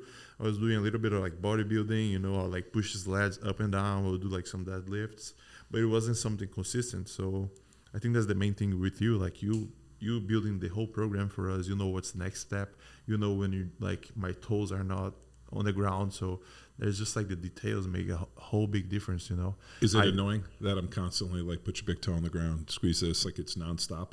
I mean, no, I don't mind, you know. I think actually it's good because your mind is like so easy on tricking you.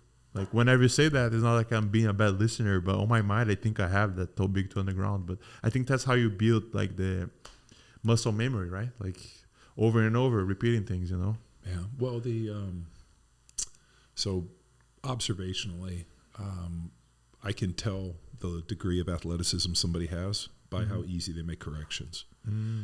So like, you know, constantly I'm always making corrections in this, and you guys are always really good on like making these corrections because of the jiu-jitsu is so physical and that you have to move your body in relation to another thing. And it's like, hey, you know, I mean, down to the point where like put your elbow here, not here, because this is going to happen. And you guys understand these like really interesting, minute pieces. The training's the same. You know, that's why we're constantly like, you know, big toes or toes forward, big toe on the ground, knee tracks over the insteps. I want you to squeeze your glutes at the top. I mean, all of these little pieces go through. And the one that was really exciting for me is I've always hated single leg squats and the Bulgarians and that, but I understand the need, especially with the glute or the knee behind the glute for that hip extension. And it's something, because I sprinted and ran, like it was very natural to me. But seeing you guys get in those positions, and then obviously seeing you fight for hip extension, and then all of a sudden seeing you take that skill and that strength and that movement that we developed in the weight room, and then seeing you guys do it on the mats was cool as shit. Plus, for me, it's very therapeutic too. I think because like of my game, I'm always like in a flexion position. That hip extension, I think, is like so huge. Like you get like almost like your flexors are like breathing. Well, and your glute is developing too, which I didn't have any like for years. No, you don't remember for the first 3 months, our program was called Operation Ass Mass. Yeah. Because you had no ass. Yeah, exactly. But I mean, it's true because from the back injury, and I hate this term because this is a stupid fucking physio term. Like, oh, he can't fire his glutes. No, you legitimately had like gluteamnesia. Like you couldn't get the glutes. You couldn't get activate to the point where even we were doing stuff. And I was like, remember I was like poking. I'm like, how come this isn't firing? Yeah. And I think what had happened is it just from lack of use. I just don't think you knew how to activate it. Yeah. So then we had to find I think movements. like it goes down to the skill too. Maybe like the game that I have, I'm not really like relying on those muscles, so I'm not really working them because I think like my quad was more developed than my glutes because my quad I'm using it more to lift people. So it's just like interesting. I'm interested to hear the feed. So one of the things I kept asking Shanji is like, hey, when I would go see him, a couple days a week, I'm like, how's the training? How are the guys? Whoa.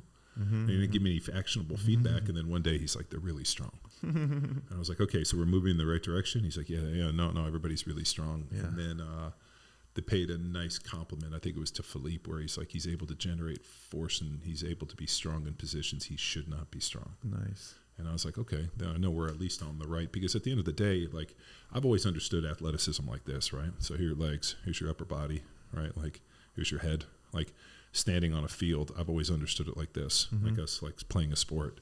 So the fact that now all of a sudden these three different, X, Y, and Z axis, now all of a sudden put it on your side, put it upside down, and create this 360-degree model like a gyroscope.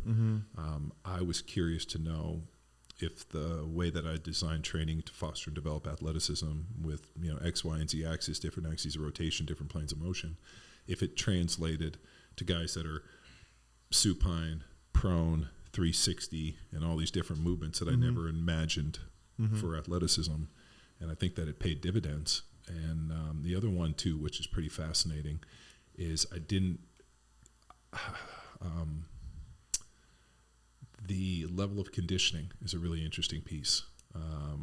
I conditioned you guys like professional fighters, and I don't know, or at least what I imagine in most of the jiu-jitsu world is people use the jiu-jitsu for their conditioning. I didn't use jiu-jitsu. I never thought that jiu-jitsu was your conditioning. I thought that in terms of skill development. So we're going to build strength, speed, rotational power, carry, throw, all the stuff that we did. And then we're going to fucking push the conditioning in different ways, whether it be the density days when we were doing all the sandbags on the bikes, whatever we did. When you guys go to jiu-jitsu, that's your skill development. And that was pretty. And if you're really skilled, you're going to be efficient. So you're not like pushing yourself like it's condition, right? Yeah, no, unless you find someone really skilled, then you're like, now like let's say who has more conditioning, but you don't have to rely on conditioning if you're super skilled and efficient. Like I can just beat you with the skill. Yeah. So that piece was big because I don't know if you guys had necessarily approached it that way. No, and it's different.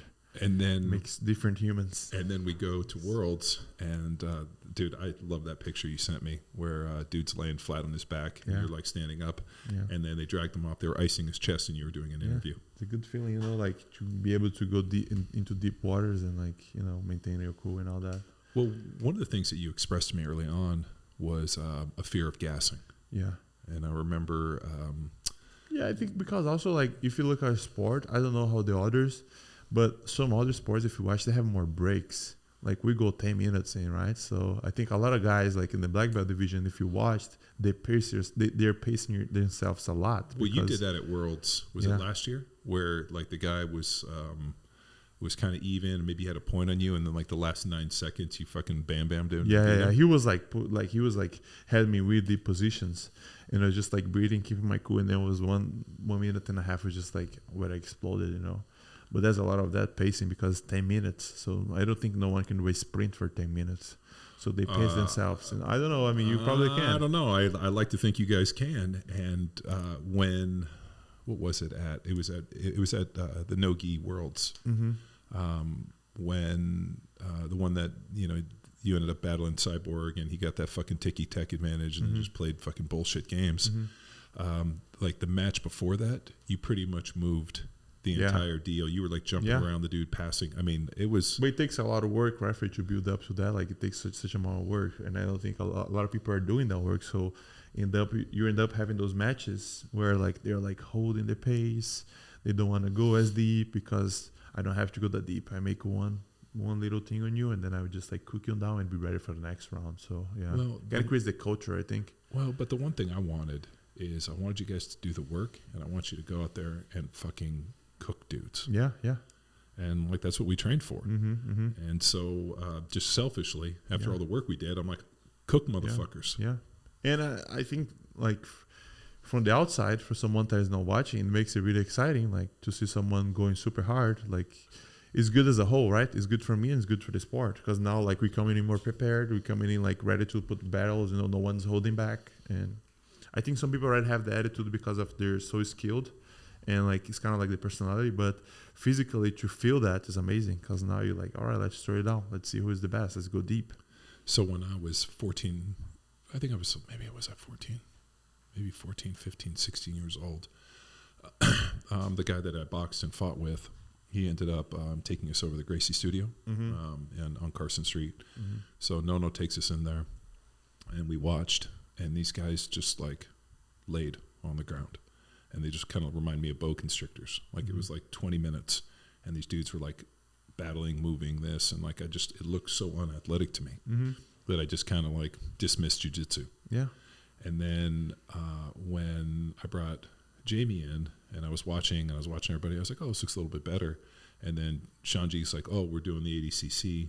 I go on, pay for the ADCC. We watched, and I was watching dudes doing flips and moving and jumping, and like this whole thing was so athletic that I came back and I had this kind of new appreciation for it, where I was like, oh, maybe the jiu-jitsu is different. So when I talked to Shanji about it, he's like, yeah, the original jiu-jitsu that the Gracies had, it's evolved past there. Like athletes have shown up. It's gone from self-defense, and now it's into this competition realm, and it's a different style. It's much more active, much more exciting. Yeah, I mean, it was made for the weak to beat the strong, right? Yeah. But I think there's a lot of ways that I can take that. Like, it's made for the weak to beat the strong, but what if the weak is actually strong, and now you have jiu-jitsu? Like, it's amazing. Wasn't that the deal where, like, if you're a little dude and you know jiu-jitsu, you can beat a big guy that doesn't? But what if the big dude knows jiu-jitsu? Yeah, exactly. And I think, like, the big dude, it comes down to athleticism, flexible. Like, you can be all those things. The practice, it'll be way more fun for you to practice, and you're going to be way more, like, have way more longevity if you're, like, flexible, if you're athletic, if your hips can move well, and all those things.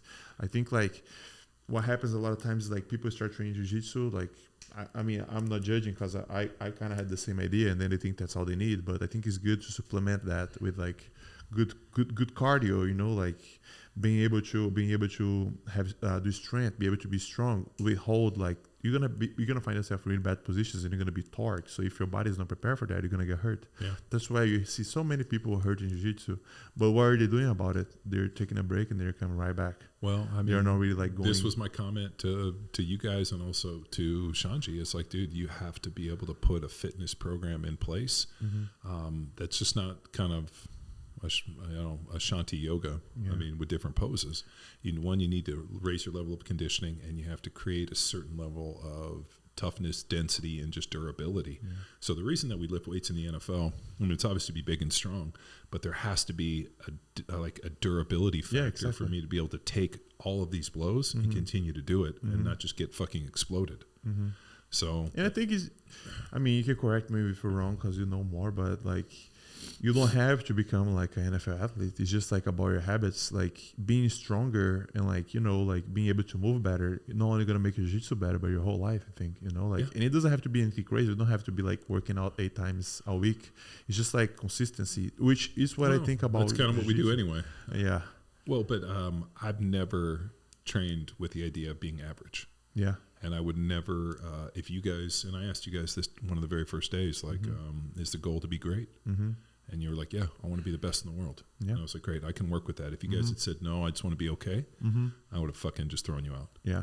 Right? Because I'm not here to be average. And I don't want you guys to be average. If you listen to that podcast with Andy, I made a comment that was able to stand with my face in the sun for over a decade on the NFL. Like there was nothing better than going to, and sometimes we played indoors, but a lot of times we didn't. You'd stand on the sideline, you know, and I could always close my eyes. I could feel the sun warm on my face. I fucking loved it. Yeah. And even though I know you guys fight indoors, you know, it's the proverbial sun, but to see you guys come in, and what was interesting is I didn't know you guys, and I didn't know shit about jiu-jitsu. You know, this guy that I take my daughter to, Shanji, turns out to be a pretty good dude. Asked me to help some guys. You guys come in, and I saw, you know, as we started talking about your injury, all of a sudden my journey came back to me, where I remembered like, fuck, I remember what it was like to be hurt and to be at the pinnacle and to want all these and to not know how to hurdle it, and then reaching out and having people help you. Like people did, and I was able to kind of catapult, and then all the training with Raphael and you know, it was like kind of one of those like similar moments where now I had the opportunity to do the same thing. And I'm like, well, shit, if I don't do, like, how good am I? Or more importantly, if I don't help these kids, when, you know, I call you guys kids because you're younger than me, but these young athletes, like, this is something I can mentor into them. And like, what if it helps him and he doesn't have to live with this pain, that he can go out and train? Shit, what's the limit? And so, you know, obviously seeing you go out and train and doing all this, and then, you know, like seeing the deal in Brazil and then coming back and being at Worlds, it was super cool. But then I also, what was neat was to see how physically underdeveloped everybody else was. I don't know if you looked at the pictures, dude, but you look like an NFL player out there compared to these guys. Like fucking shoulders and the hips, and like you're like you just looked like a fucking dump truck out there, which is, as NFL offensive linemen, like that's kind of a compliment when you see the dudes out there and they look like they weren't like they were. So the joke is, our center at the Eagles, a guy named Hank Fraley, who's an offensive line coach for Detroit Lions now. Hank looked like a runaway beer truck. So the joke was, Hank looked like a runaway beer truck, I look like a dump truck, right? Like big and strong and jacked, and like, whereas he just looked like he won a contest. So it was cool to see you out there and look so much more physical than everybody, and to see you do it. So it was neat, just because this isn't my world. But it was fun to like take athletes from different places and be able to, you know, give you that and really just see. And this podcast has been awesome, because I didn't understand the origin story for it. So that's neat. So what, like, okay, so we accomplished this, right? But like I said, dude, you're a small town kid from Fortaleza. Fuck all that, right? Like, we're just not looking to do this and be average. So like, how do we continue to strive for greatness? We go back to move dirt. A day after it happened, yes. Yeah. A week after, we were already moving dirt, right? We like lifting all that.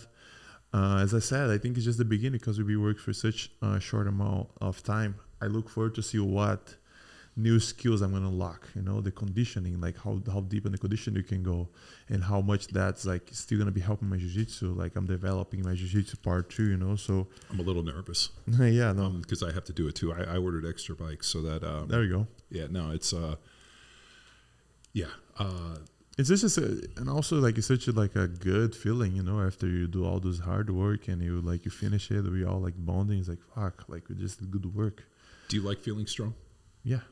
Isn't it a fucking addictive feeling? Yeah, it is. Like, and it's strong and empowered, you know? Yeah, like when you go in and you're moving with people, or you're doing this and you're just kind of like throwing them around. And it's like you said, man, like the pain thing, like, fuck, like whenever you had, like, of course, like, I think as an athlete, you always you're gonna have something harder, but like you be like injured, like, and you get used to it. It's almost like fuck, there's almost like holding something holding you back.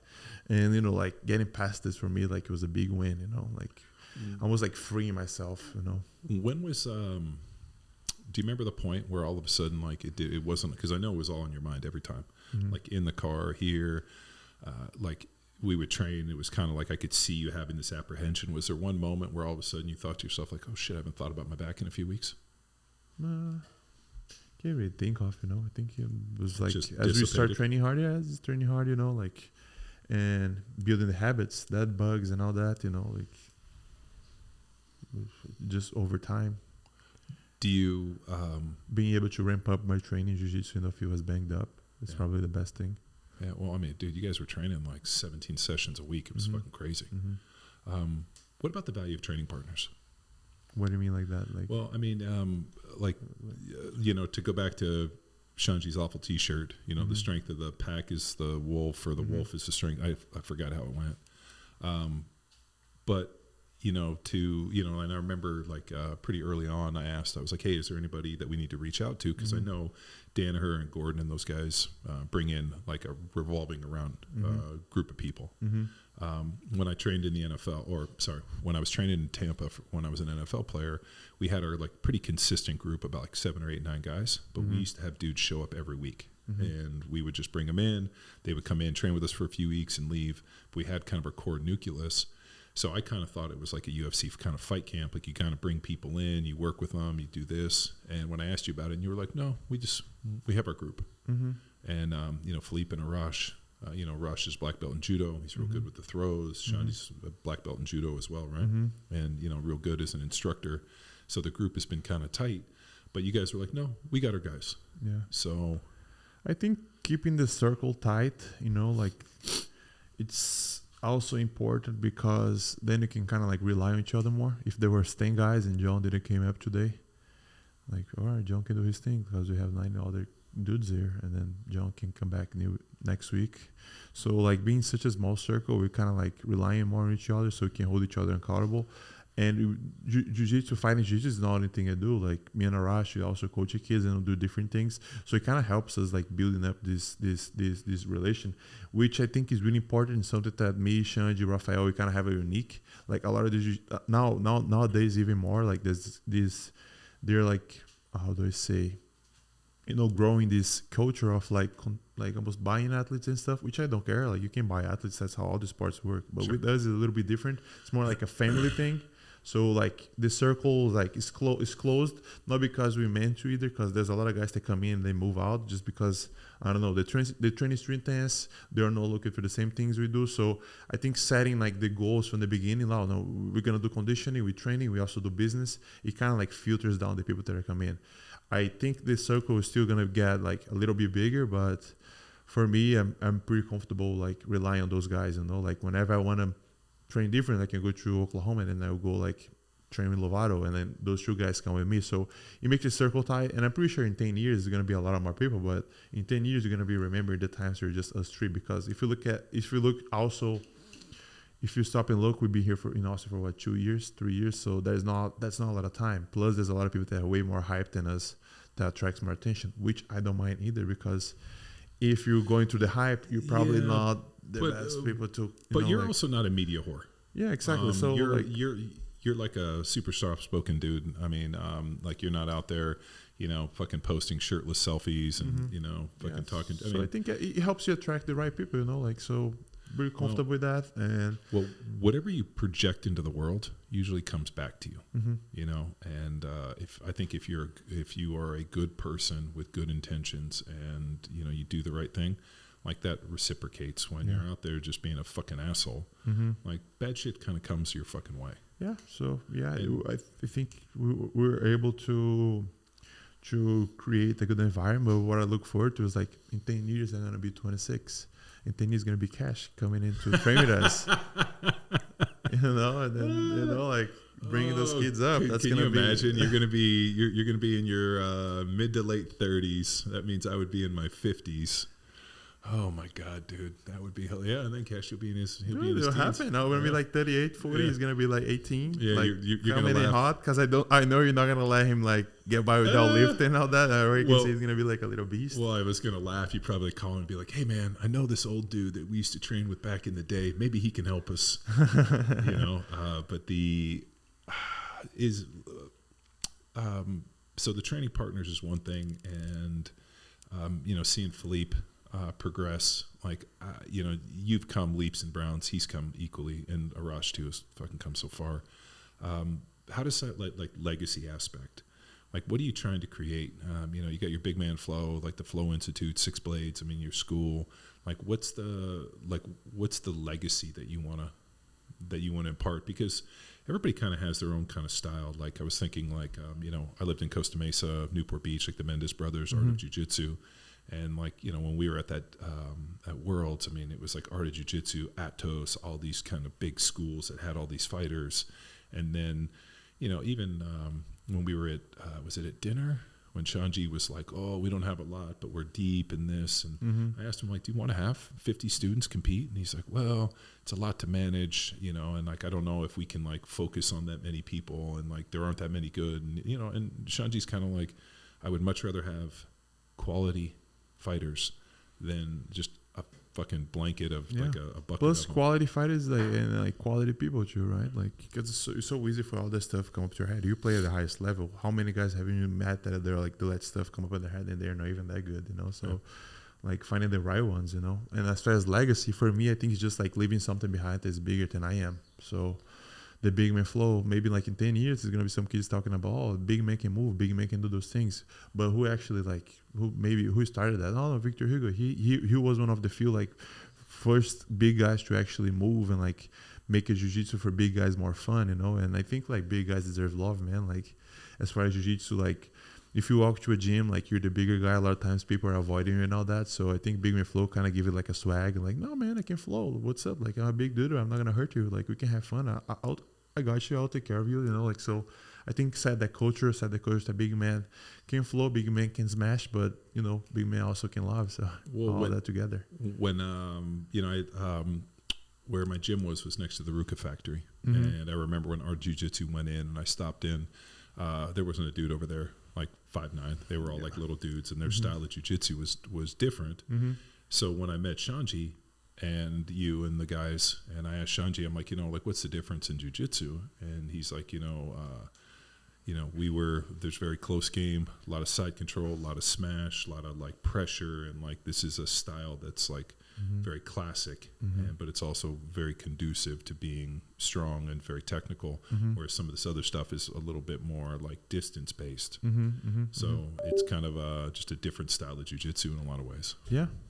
And for me, myself, the way I think is like trying to be dynamic. If I need to apply pressure, or if I need to move on the outside and be fast, I will, you know, just I don't think of my jiu-jitsu as limiting. I think it's like as endless. Like, I just want to learn new things and be able to do different things. And one thing that you have helped me is unlocking the barrier of like the athleticism, the fitness factor. Oh, I can't do this because my back will give up if I try to do that. So I think, as I said, that getting those things behind and getting stronger kind of like freed myself, you know, like now I can wrestle more, now I can do different things, and all those feel great. Like to be free and like learn new stuff and try to apply it right away because there's no limiting factors with it, you know. Yeah. No, a lot of times the limiting factor is the mind, but I think like 7 years it's something.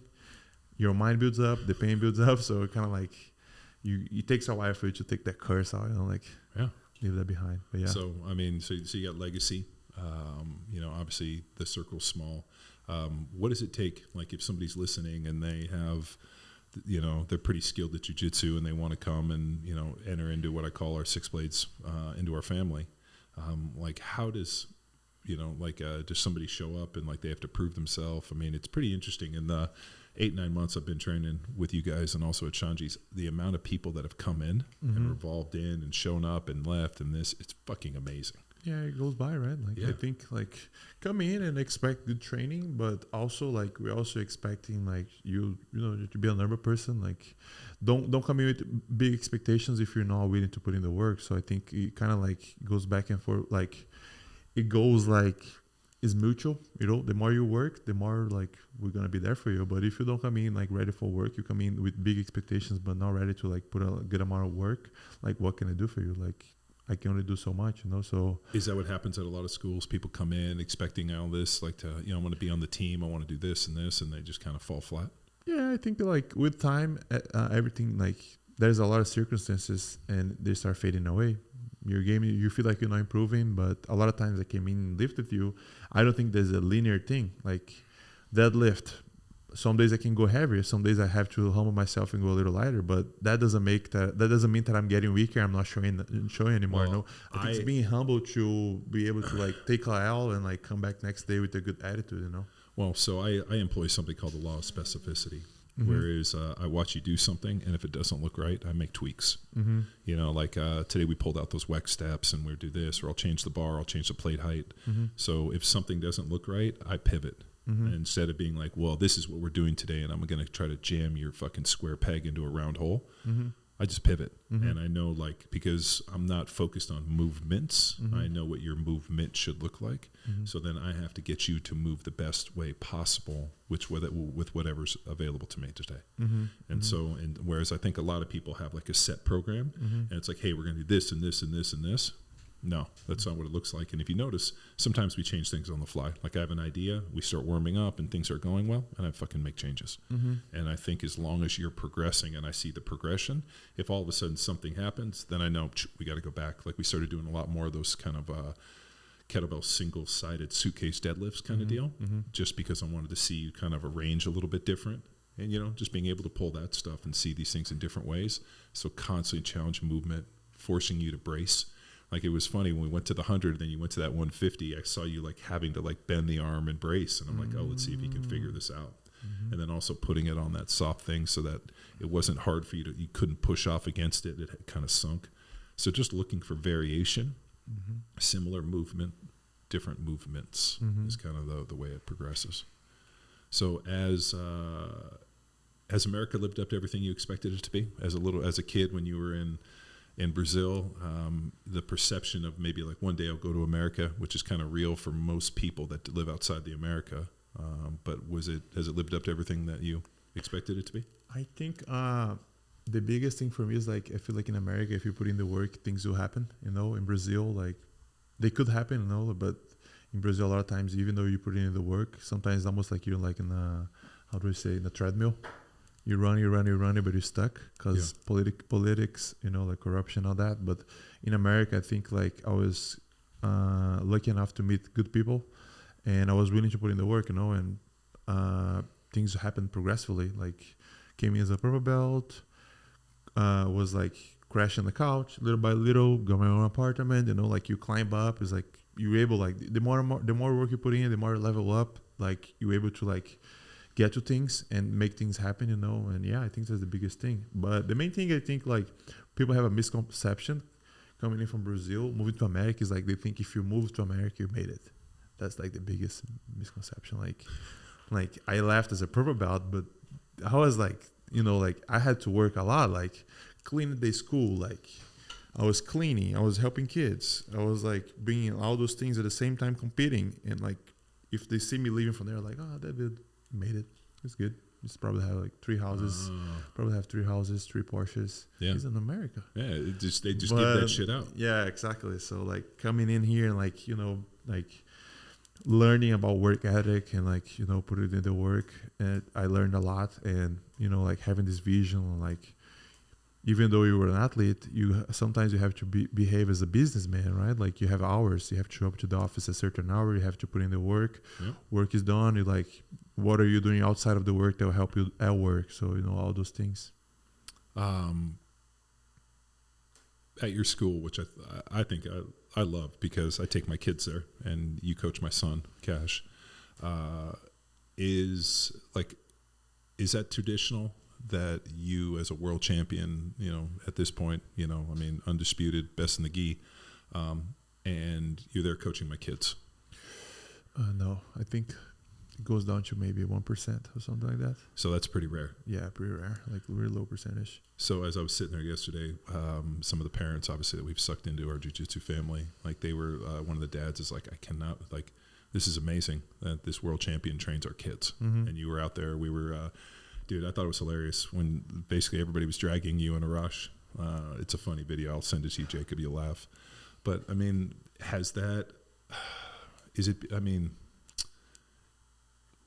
like, where does that come from? Like, you know, I mean, you enjoy training those kids. It's part of the deal. I mean, it's really the strength of your school, and you're raising these little dragon slayers, you know, to go on and be badasses. Yeah. And you know, forever they're going to know that, you know, Mr. Victor, like, you know, when I was, you know, when you were competing, I was sending Cashy videos and Jamie videos, and they were like, oh, like so excited that like Mr. Victor, he's my coach, is out there competing and doing so well. Which Mr. Victor doesn't look that mean during class. No, and has that, but then you're able to kind of, you know, something I struggled with I thought to be fucking a badass on the field, I kind of had to be a badass in everything. And I didn't realize that like you can kind of flip that switch, and it didn't come until later. But you've kind of figured that out a little bit. Like I can still coach these kids, but I can still go out and fucking smash fools. Yeah. I think it's like a good exchange, you know, of energy. Like kids have such good energy. They're so young. Everything for them is new. And like, I just love that, you know, like, and being able to like step down and come back and come to teach them. It's also, I feel like, a good use of my time and energy, you know, like I'm learning all those things. I'm experiencing all those like different type of experiences. I'm winning, I'm losing at the highest level. What can I take from there? Can I like share with those kids? You know, I could be very well spending 3 hours on my phone, like talking shit on the internet, but instead I'm like, you know, depositing energy towards the kids, because I don't expect them to become a champion one day, but one day maybe they will be like good citizens. Maybe one day, maybe they being able to handle a loss well will help them building the business. I don't know, maybe they're going to have a wife, the wife is going to leave them. They're not going to feel crazy because they lost in jiu-jitsu whenever they're young. Professor Victor told them that losing happens. The thing about it is like how are you going to react to it? Like, are you going to put in more work? Are you willing to, you know, make a few changes? So I think it's just a good use of my time. I enjoy like spending time with kids, because people say, oh, kids are the future. I don't believe they're the future. I believe they're the present. If you not work with them right now, how are they the future? Yeah. Like, oh no, kids are the future. No, the future is right now. If you work with them presently now, then you can actually like have a vote of confidence and a hope that they will do well as they grow up. But if you're not putting in the work now, when are you going to put in the work, you know? One of my favorite things is after class, they all run up and they hug you guys. Yeah. And like seeing like the look on your guy. I need to get paid.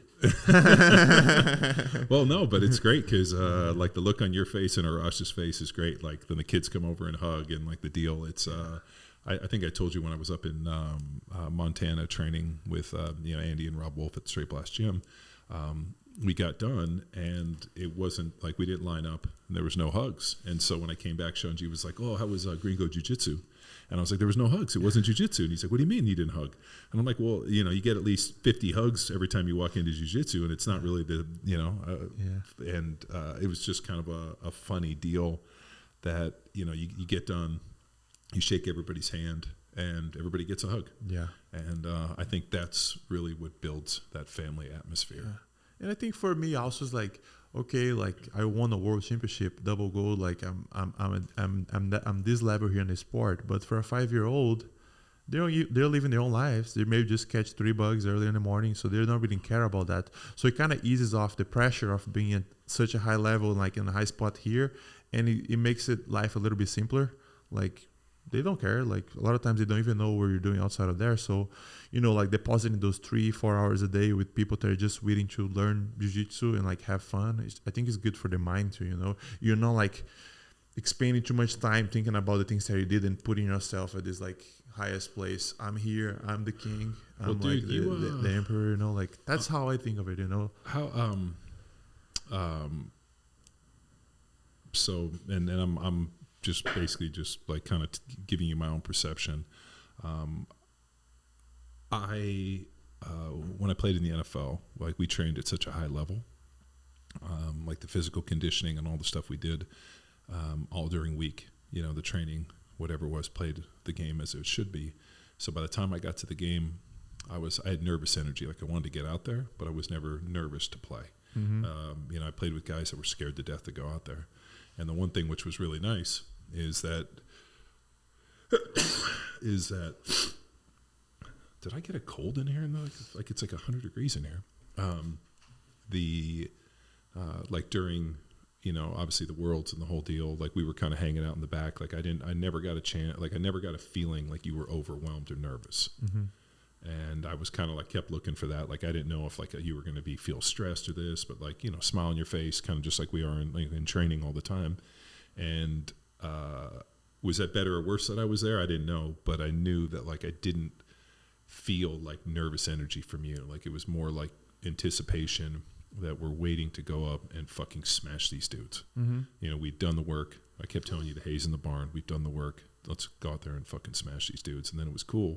As you were there, the guys that were waiting to jump on the mat with you, they look nervous as fuck. Mm-hmm. Like looking around, looking down, looking this, checking this.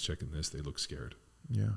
So was it a feeling of like, I've done the work. I know what's required. Now let's just go out and fucking get out of our own way and smash these guys. Yeah, I think that's what you're saying. And having familiar faces like you there, you know, Lovato, like having all of you guys there made it even more comfortable. Like all the homies are here.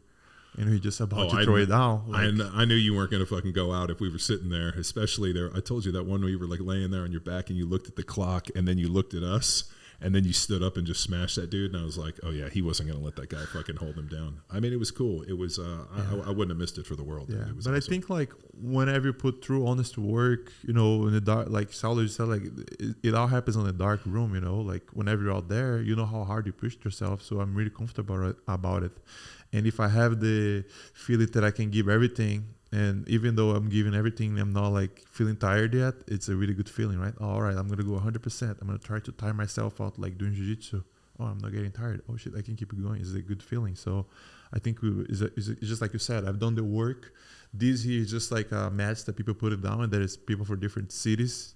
We're just like, we're doing what we love, you know. I'm doing what I love. I think like a phrase I usually use is like I'm fulfilling my destiny, just another part of the destiny.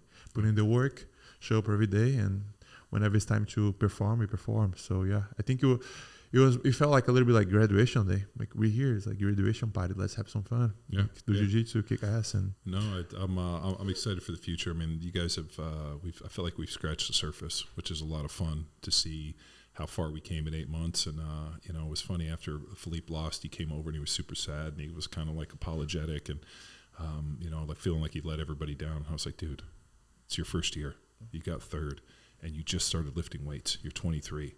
Like when you guys are, you know, 27, 28, 29 years old and you've been doing this for a long time, it's going to be fucking frightening. yeah, People are going to be fucking scared. yeah. I look forward to get the old man strength. Yeah, dude, your dad's strength's going to come. Like, you don't have to have kids to get dad strength. But I remember I got my dad's strength when I was I benched 500 when I was 22. And I remember I was like 26 and I did like 535 for a triple. And I was really fucking strong. Okay. Like the type of strong where you like punch people and like shatter them. And I was 26. So that's coming for you next year. That's like proved by science, right? Yeah. The old man strength thing. Well, powerlifters peak in their 30s. You know, for the NFL, like there was a big feeling that by the time you turned 30, your career was finished. Mm-hmm. And then what's happened with the way the game's played and Tom Brady and all the other stuff, like now guys are playing a little bit longer. I would have liked to, even though I got to play 10 years, I felt I had a lot of years left in me. Mm-hmm. But I got injured, had surgery, missed that season, and then I was supposed to come back in my 11th year. And that was when CrossFit hit me up and I started working for him. And that first year I taught like 36 seminars around the globe. Mm-hmm. Had like a 7-figure business. And I thought, like, what am I going to do? Go back and play football one more year and, you know, deal with this, or should I just start my life? Mm-hmm. And what's cool for you is that, you know, you're able to have started your business and have your school, Six Blades, Lake Travis, the Flow Institute, and like kind of build the school and kind of get into this kind of business mind, but still young enough to continue to train and to do all this. So you're kind of developing these things in concert. Mm-hmm. And, you know, what's good is you got some, you know, good mentors around you and some people that are, well, I think we're a lot of guys, and this happens to guys in the NFL, there's a lot of assholes, a lot of detractors, and just fucking people that weigh you down. Mm-hmm. And I think if you keep your circle nice and small, and, you know, if somebody new shows up, he's probably heavily vetted. I always laugh, like, because, you know, Steve is such a interesting, cool cat, but extremely untrusting of people, I would imagine. So he's like, who's this fucking guy? So, no, I like him and his brother, especially their weird Frenchie dogs. Yep. So. And I think like also jiu-jitsu is hard to lie. Like Saulo had this quote, once you put the gi on, you can't lie. Like that's what Saulo said? Yeah, that's this quote. Like once you put the gi on, like you can't lie. If that first grip, you know, like you know, like I mean, of course there's levels to it, but you can know like, oh, are you really about it or no? Like let's see it right now. Yeah, Shanji was funny. He's like, next year we're going to the Brasileira. Is that what he said? Brasileiros. Yeah. And he's like, yeah, we're going to go next year and we'll hang with Saulo. Nice. And I was like, you're going to compete too? Your first term in Brazil. How awesome want to be that? Dude, just it's not in America, so it's some over 45 white belt, ultra heavy. I'm like, yeah. I don't know who's showing up to this, but it's probably not a real good thing. You're either going to get some dude that just popped off the couch, or you're going to get some ex-professional athlete like me who's just out there trying to fucking break necks. Yeah, the Masters division are really interesting, man. Like you see like a match of like the banker fighting the ex-wrestler. Like if this was on the street, it would be so interesting to like the matchups. The dentist, it's like I met a guy like I can't remember who. He was like, yeah, man, like my friend does a lot of leg locks, but like apparently the guys on his division were like complaining about him. Like, man, I'm a dentist. I have to go to work. Don't grab my feet so hard. Like I gotta go home and like have stuff to do. So the Masters division is a mix of all of it. It's pretty funny. What would you say your like people are kind of known for things like I saw Shanji, he had never had his back taken in competition. Yeah. Like what's the the kind of the stamp that Victor Hugo puts? I mean, that fucking leg lock knee, whatever the hell, arm bar looked like the knee bar. Yeah, that gator roll that you did on Eric Benice. Leg attacks, yeah. So would you say like leg attacks, leg bars, the feet, like what's? Yeah, not only that, right? So as I was telling you, like being able to do, to be pain free, and even like whenever I was injured, I was developing all these parts of my game. So if you look at BJJ Heroes, which is where you usually can see the match results and all that, I'm probably one of the guys that have the most different submissions. Like, of course, like at certain times I was able to get leg locks more, but I think I have a really good like back attacks, and once I get to a half guard, that's a spot that I usually feel pretty comfortable too, basic because of the style of the fighting that you have in the team. So I think I'm pretty dynamic. Like I think the main thing is like people know that I come for the finish, and it doesn't really matter like which one's gonna happen. That is gonna come down to the style, like which style you have and which style I have, and like which style I'm gonna bring it. But yeah, I think like high numbers of submissions from different positions is like, I think, unpredictable style. I would like that, and that's how I like to keep, because it's harder for you to. Or well balanced. Yeah, well balanced. Yeah. Like I know, I met Bouchesha and then also Hajar Gracie, and at the Worlds, which was super cool to meet those guys. But Shanji told me, I guess it was like Hajar was like cross collar choke. Yeah. He like tried to get everybody with the same move. Yeah. And so 100%. He's like, he goes, so going against him, like you just had to defend that because that's what he was going for. I mean, he obviously had other stuff in there, but he was very systematic. Yeah, that was more like his style. Like, and I think at some point he was proving a point too. He was like, I'm going to use the same thing on like different people so they can see it is not by luck. Like, oh, he got that guy like because that guy made a mistake of leaving the neck under him. No, that's not happening. He's done it to everyone. So it was probably like proving a point a little bit. But for me, like, I think I'm open to whatever's there, like if you see, I fought 2 finals. The first one, it was a strangle, and the last one was a knee bar. So we went all the way up and down. So I think like that's how I like to train. I don't like to lock myself in tunnel vision unless I need to work on the specific skill. Or I feel like I'm losing this position a lot. I feel like I need to get better at this. Or like tunnel vision, work on that. I like to be really dynamic because I think it makes it unpredictable. So if you're walking up to me and you don't know what I'm up to, like it'll be. I think I'm going to provide you a harder match, Well, I mean, dude, Eric Benice pulls guard, and then he got that little sweep on you, and you, like, rolled underneath, and all of a sudden you had his leg, and he, like, went to go pull his leg out, and you, like, fucking grabbed his other leg and gator rolled him. And I was like, this dude, like, that dude never in a million years thought that move was coming. Yeah, because also last time we fought in Brazil a month ago, I ended up the match with his arm stretched in the arm bar. So, like, what are you thinking about it? Like, and whenever I started jiu-jitsu, that was my main thing that I was like, man, like whenever I started competing, I was like, what if that kid is good top and bottom? And what if that kid that I'm going to compete is good attacking arms and like sweeping? I think the completion, being complete, being dangerous everywhere is what like makes it fun, like, and makes it really dominant, That's what I try to bring whenever I step on the mats. Do you think, Shanji having such a interesting skill set contributed to that? Because I feel like, he's kind of like, the diamond itself, like the diamond speaks for itself, right? Like, how are you gonna break a diamond? Like, he's so unbreakable. Like, the guard never got past. Like, he has such good defenses, and he's really, he's really into like dominate someone on top. Like, once you get like something that I thought would be impossible, like some things that people even like leave behind because they think it's impossible to apply at such high level, like. I'm pretty sure like you've been training for a while now. Have you learned arm bars? Yeah. Very basic move, right? Yeah. Some people like it creates the culture of like, oh, it's impossible to hit an arm bar at the highest level because like you have seen an arm bar. Imagine a black belt. How many times he hasn't seen an arm bar? Sure. So if you think like logically, you're like, there's no way you're gonna submit a high level guy with the arm bar from close guard. I give people arm bars. Yeah, exactly. So Shanji go at the highest level and he does arm bars, and you're like, how did he go arm bar in a guy that trains 20 years and have seen the arm bar 20,000 times? But it's just like, like because he trusts on his technique.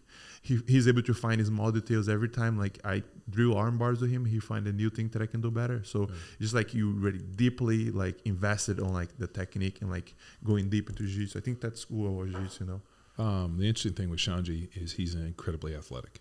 Yeah. I think what differentiates him from everybody and why he was able to be, one of the top dudes in the world for as long, he's really athletic. He moves really well. Mm-hmm. And I don't know if that came from his sporting background. It's probably something genetic. I mean, for his brothers equally. I don't know. I've never seen, I never met Salo, never trained with him. But I think I told you that there was a Joe Rogan clip where Joe was talking about different types of black belts, and not all black belts are created equal. Mm-hmm. And he's like, you might have somebody who's like this and gets a black belt, and then you might have like a Salo Ribeiro. Mm-hmm. And I was like that was the first name that he mentioned. Mm-hmm. And, and then when I asked Shanji about it, and he's like, Salo is a fucking buzzsaw. Mm-hmm. He just, he would just try to fucking kill everybody. Mm-hmm. So, that athleticism in this, and I think when something is really easy for you, it becomes difficult to like convey to people. Mm-hmm. So for me, I was always real heavy and hard and fast with my hands, and I necessarily couldn't teach anybody hand speed because I always had fast hands, and it came from playing bloody knuckles and hot hands and speed bag and all the shit that we did growing up. Mm-hmm. And so whenever people be like, "Hey, how do I get my hands faster?" And I was like, "I don't know." Because you'd have to slow down and see what's happening, right? Like, I would explain to him how I developed fast hands, but then like, how do they develop it? Mm-hmm. Whereas I think for Shanji, he's very athletic and he moves and he's had all these skill sets. But so I think for you guys, when I asked him, when he's like, "Hey, can you work with these guys?" I'm like, "What's the problem?" And he's like, "Well, I think they need to move better." And I was like, "But the jiu-jitsu's not helping them move better." And he's like, "No, I mean, it is for me and this." And I was like, "All right."